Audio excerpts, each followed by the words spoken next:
गोटिए सुंदर जंगल रे एक दुष्ट शियाल रहुथाए। दिने शियालटी खाद्य संधान रे जंगल रे एणे तेणे बुलुथाए, किंतु ताको केउठी भी किछि मिले नाही।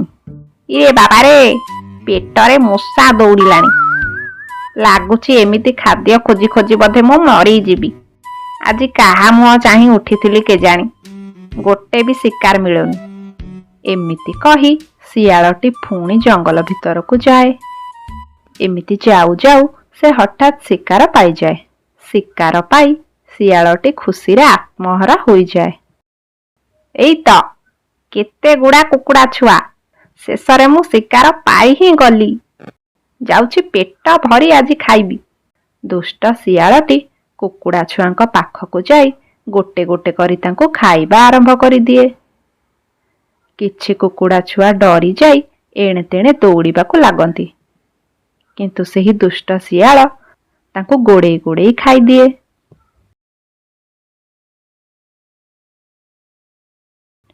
आजी पाई एतिकी थाउ, बाकी छुआंको काली खाइबी।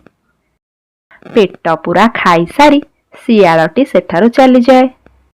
एपटे माँ कुकुड़ा ता बसा को आसी देखे तार किछि पिला बसारे नाहांती। तापरे से जंगल सारा तांको खोजिबाकु लागे, किंतु तांको केउठी भी न पाई से कांदिबाकु लागे।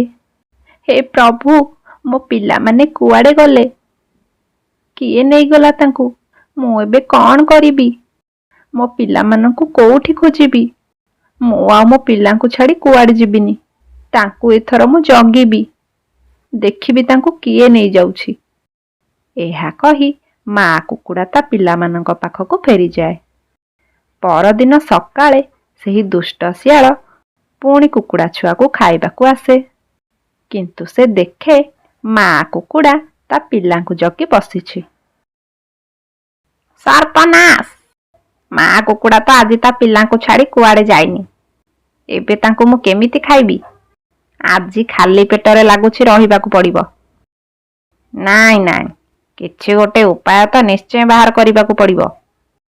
दुष्ट शियालटी किछि समय भाबी भाबी माँ कुकुड़ा पाखकु जाए। आउ कौलिया कंठस्वर रे कुहे, अरे कुकुड़ा भौणी, आजी कौन पिलांक पाई खाद्य आनिबाकु जीवनी कि? कौन पाई जीवी शियाल भाई? मु काली खाद्य आनिबाकु जाइथिली, आउ सेई सुजोगरे मोर अधा पिलांकु किए खाई देइछि। सेतिपाई मु आज कुआडे भी जीविनी। कुकुड़ा कथा सुनी शियालटी खूब चिंतारे पड़ी जाए। अरे हे, आज जदि ए कुआडे जीवनी, तेबे मु आ छुआंकु खाइबी केमिति? ए कथा भाबी शियालटी मिछरे मन दुख करी कुहे, आहा रे, तो पिला मानकु किए नहीं गला केजानी? तू केउठी खोजिबाकू गलुनी? अरे शियाल भाई, मु जंगल सारा खोजिली, हेले केउठी भी मो पिलांको पाइलिनी। किए केजानी से बेईमान दुष्ट पशु जे मो निरीह पिला गुड़ांको खाई देइछि। जदि से केबे मो हाबुड़रे पड़े, ताहाले ताको मु छाड़िबिनी। तो कथा सुनी बहुत दुख लागुछि रे। तू चाहिले किछि खाद्य जाई नेई आसंतु, सेतेबेला पर्यंत मु तो पिलांकु जगी बसंती। एतिकी तो मु तो पाई करि पारिबी। जेहेतु आमे जंगल रे एकाठी रहुछे, तेणु जणे अन्य जनकु सहाय्य करिबा उचित। तुमको अनेक अनेक धन्यवाद शियाल भाई। शियालर चतुर कथारे पड़ी माँ कुकुड़ा ता छुआंकु छाड़ी खाद्य आनिबाकु चली जाए। आउ सुजोगर हाथ छड़ा न करी शियालटी जाई तार आउ किछि छुआंकु खाई दिए। आहा, केते स्वादिष्ट! आजी यथेष्ट हला। से कुकुड़ा आसीबा आगरु मु एठु पळाए, नहेले से मते संदेह करिवो। काली पुणी आसी ताकु बोका बनेइबी। एहा कही दुष्ट शियालटी सेठारु चली जाए। एपटे माँ कुकुड़ा किछि खाद्य संग्रह करी ता बसाकु फेरी आसे। आउ फेरी आसी देखे ता बसारे आउ तीनोटी छुआ नाही। आउ से देखे से शियाल मध्य सेठारे नाही।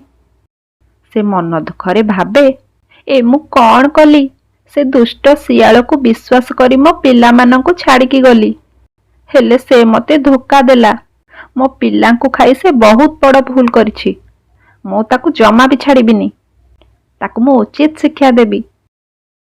ଏହା କହି କୁକୁଡ଼ା ତାର ପ୍ରତିଶୋଧ ନେବା ପାଇଁ ତା ଘର ଆଗରେ ଏକ ଗାତ ଖୋଳି ଶିଆଳକୁ ଅପେକ୍ଷା କରି ବସେ। ତା ପରଦିନ ଶିଆଳଟି ପୁଣି କୁକୁଡ଼ା ବସାକୁ ଆସେ। ଆଉ ଆଗ ଭଳି ପୁଣି କରୁଣ ସ୍ୱରରେ କଥା କୁହେ। ଆରେ ଶିଆଳ ଭାଇ, କାଲି ମୁଁ ତୁମ ଭରସାରେ ମୋ ପିଲାମାନଙ୍କୁ ଛାଡ଼ିକି ଗଲି। ହେଲେ ଆସିକି ଦେଖିଲି ତୁମେ ନାହଁ କି ମୋର 3ଟି ପିଲା ମଧ୍ୟ ନାହାନ୍ତି। ତୁମେ ହିଁ ମୋ ପିଲାଙ୍କୁ ଖାଇଛ ନା? କୁକୁଡ଼ା କଥା ଶୁଣି ଶିଆଳଟି ଚିନ୍ତାରେ ପଡ଼ିଯାଏ। କିନ୍ତୁ ଚାଲାକିରେ କୁହେ, ଛି ଛି ଛି ରେ ନନି ଛି। ତୁ ଇଏ କି କଥା କହୁଛୁ? ମୋ ପ୍ରତି ତୋର ଏଇ ଚିନ୍ତାଧାରା? ମୁଁ ତ ପିଲାଙ୍କୁ କେମିତି ଖାଇବି? ତୁ ଏ କଥା କେମିତି ଭାବିପାରିଲୁ କେଜାଣି? ତାହେଲେ ମୋ ପିଲାଙ୍କୁ କିଏ ଖାଇଲା? ଆରେ ସେଦିନ ଗୋଟେ ବଡ଼ ବାଘ ଆସିଥିଲା। ଆଉ ସେ ବାଘକୁ ଦେଖି ମୁଁ ଡରି ପଳେଇ ଗଲି। ମତେ ଲାଗୁଛି ସେଇ ବାଘ ତୋ ପିଲାଙ୍କୁ ଖାଇଛି। ମତେ କ୍ଷମା କରିଦେ ରେ। ମୁଁ ତୋ ପିଲାଙ୍କୁ ବଞ୍ଚେଇ ପାରିଲିନି। କିନ୍ତୁ ମତେ ତୁ ଆଉ ଥରେ ସୁଯୋଗ ଦେ। ଦେଖିବୁ, ଏଥର କିନ୍ତୁ ମୁଁ ତୋ ପିଲାଙ୍କୁ କୁଆଡ଼େ ବି ଛାଡ଼ିକି ଯିବିନି। ଠିକ୍ ଅଛି ତାହେଲେ ଶିଆଳ ଭାଇ, ତୁମେ ମୋ ପିଲାଙ୍କୁ ଜଗିଥାଅ। ମୁଁ ଯାଉଛି ଖାଦ୍ୟ ଆଣିବି। ଏହା କହି ମା କୁକୁଡ଼ା ସେଠାରୁ ଚାଲିଯାଏ। କିନ୍ତୁ ସେ ଖାଦ୍ୟ ଆଣିବାକୁ ନ ଯାଇ ଗୋଟିଏ ବୁଦା ମୂଳରେ ଯାଇ ଲୁଚିକି ବସେ। ଦୁଷ୍ଟ ଶିଆଳ, ତୁ କ'ଣ ଭାବିଲୁ ମୁଁ ତତେ ବିଶ୍ୱାସ କରି ମୋ ପିଲାଙ୍କୁ ଛାଡ଼ିକି ଆସିଲି? ତୁ ଖାଲି ଖାଇବାକୁ ଯା, ଦେଖିବୁ ତୋର କ'ଣ ଅବସ୍ଥା ହବ। ଏପଟେ ଶିଆଳ କୁକୁଡ଼ା ଛୁଆଙ୍କୁ ଯେମିତି ଖାଇବାକୁ ଯାଏ, କୁକୁଡ଼ା କରିଥିବା ସେଇ ଖାଲରେ ପଡ଼ିଯାଏ। ଆଉ ସେଠାରେ ପଡ଼ିଥିବା କଣ୍ଟାରେ ତା ଦେହ ସାରା ଫୁଟିଯାଏ। ଆରେ ମରିଗଲି ରେ, ମୋ ଅଣ୍ଟା ଭାଙ୍ଗିଗଲା। ନିଶ୍ଚୟ ସେଇ ଡାହାଣୀ କୁକୁଡ଼ାର କାମ ଇଏ। ଏହା ଦେଖି ମା କୁକୁଡ଼ାଟି ତା ପାଖକୁ ଆସେ ଆଉ କୁହେ, ତୁମେ କ'ଣ ଭାବିଥିଲ ମୁଁ ତୁମ କଥା ବିଶ୍ୱାସ କରିନେବି ଆଉ ପୁଣି ଥରେ ବୋକା ବନିବି? ଏଇଟା ହେଉଛି ତୁମ ପାଇଁ ଉଚିତ ଶିକ୍ଷା। ମତେ କ୍ଷମା କରିଦେ ରେ। ମୁଁ ଆଉ ଏମିତି କେବେ କରିବିନି। ମତେ ଖାଲ ଭିତରୁ ଟିକେ ଉଠେଇ ଦେ ରେ। ମୁଁ ତୁମକୁ କ୍ଷମା କରିଦେଲେ ତୁମେ କ'ଣ ମୋ ପିଲାଙ୍କୁ ଫେରେଇ ଦବ? ନାଇଁ ନା? ତାହେଲେ ମୁଁ ତୁମକୁ କାହିଁ ସାହାଯ୍ୟ କରିବି? ଏହା କହି କୁକୁଡ଼ା ତା ପିଲାଙ୍କୁ ନେଇ ସେଠାରୁ ଚାଲିଯାଏ। କିନ୍ତୁ ଦୁଷ୍ଟ ଶିଆଳଟି ସେଠାରୁ ବାହାରି ନ ପାରି ଚିତ୍କାର କରୁଥାଏ। ହଠାତ୍ ଏତିକି ବେଳେ ସେହି ବାଟ ଦେଇ ଏକ ବାଘ ଯାଉଥାଏ। ବାଘଟି ଶିଆଳର ଚିତ୍କାର ଶୁଣି ସେ ଖାଲ ପାଖକୁ ଯାଏ। ଆରେ ଇଏ କ'ଣ? ଶିଆଳ, ତୁ ଏ ଖାଲ ଭିତରେ କେମିତି ପଡ଼ିଲୁ? ମତେ ବଞ୍ଚାଅ ବାଘ ମାମୁଁ, ମୋ ଦେହରେ କଣ୍ଟା ଫୋଡ଼ି ହେଇଯାଇଛି। ତୁମେ ତ ଅନେକ ଶକ୍ତିଶାଳୀ, ଦୟାକରି ମତେ ଟିକେ ସାହାଯ୍ୟ କର। ଶିଆଳର କଥା ଶୁଣି ବାଘ ମାମୁଁ କିଛି ସମୟ ଭାବି କୁହେ, ହଁ, ଠିକ କହିଛୁ ଶିଆଳ। ମୁଁ ଚାହିଁଲେ ତତେ ସାହାଯ୍ୟ କରିପାରିବି, କିନ୍ତୁ ତତେ ସାହାଯ୍ୟ କଲେ ମୋର ଲାଭ କ'ଣ? ବାଘର କଥା ଶୁଣି ଶିଆଳ ଚିନ୍ତାରେ ପଡ଼ିଯାଏ। କିନ୍ତୁ ଚତୁର ଶିଆଳ ତା ବୁଦ୍ଧି ଖଟେଇ କୁହେ, ଦେଖ ବାଘ ମାମୁଁ, ଆଗକୁ ଶୀତ ଦିନ ଆସୁଛି। ଆଉ ଶୀତରେ ତ ଜଙ୍ଗଲରେ ରହି ହବନି। କିନ୍ତୁ ମୁଁ ଗୋଟେ ଜାଗାରେ ଗୋଟେ ବିଶାଳ ବଡ଼ ଗୁମ୍ଫା ଦେଖିଛି। ତୁମେ ସେଠାରେ ଆରାମରେ ରହିପାରିବ। ବଢିଆ କଥା ତ। ତାହେଲେ କହ, ସେ ଗୁମ୍ଫା କୋଉଠି? କହିବି, ହେଲେ ତୁମେ ମତେ ଆଗ ଏଠୁ ବାହାର କର। ତାପରେ ବାଘ ଏକ ଦଉଡ଼ି ସାହାଯ୍ୟରେ ଶିଆଳକୁ ସେଠୁ ବାହାର କରେ। ଏଥର କହ ଶିଆଳ, ସେ ଗୁମ୍ଫାଟା କୋଉଠି ଅଛି? ଏଇଠୁ 10 କିଲୋମିଟର ଦୂରକୁ ଗଲେ ତୁମେ ସେ ଗୁମ୍ଫା ପାଇବ। ତତେ ଅନେକ ଅନେକ ଧନ୍ୟବାଦ। ତାପରେ ବାଘ ଶିଆଳ କଥାରେ ସେଇ ଗୁମ୍ଫାକୁ ଖୋଜିବାକୁ ଯାଏ। କିଛି ବାଟ ଗଲା ପରେ ସେ ଦୌଡ଼ିବାକୁ ଲାଗେ। ଆଉ କିଛି ସମୟରେ ଶିଆଳ କହିଥିବା ସେଇ ଜାଗାରେ ପହଞ୍ଚିଯାଏ। ଶିଆଳ କହିବା ଅନୁସାରେ ମୁଁ ତ ସେ ଜାଗାରେ ପହଞ୍ଚିଗଲି, ହେଲେ ଏଠାରେ ତ କାହିଁ ସେ ଗୁମ୍ଫା ଦେଖା ହଉନି।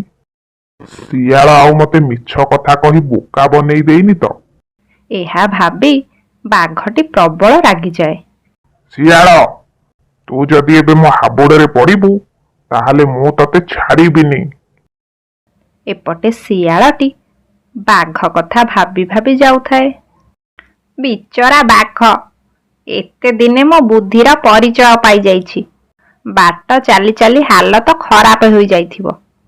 ଏମିତି ଶିଆଳ ବାଘ କଥା ଭାବି ଭାବି ମନେ ମନେ ଭାରି ଖୁସି ହେଉଥାଏ। କିନ୍ତୁ ଏପଟେ ବାଘ ଶିଆଳକୁ ଖୋଜି ଖୋଜି ତା ପାଖରେ ଆସି ପହଞ୍ଚିଯାଏ।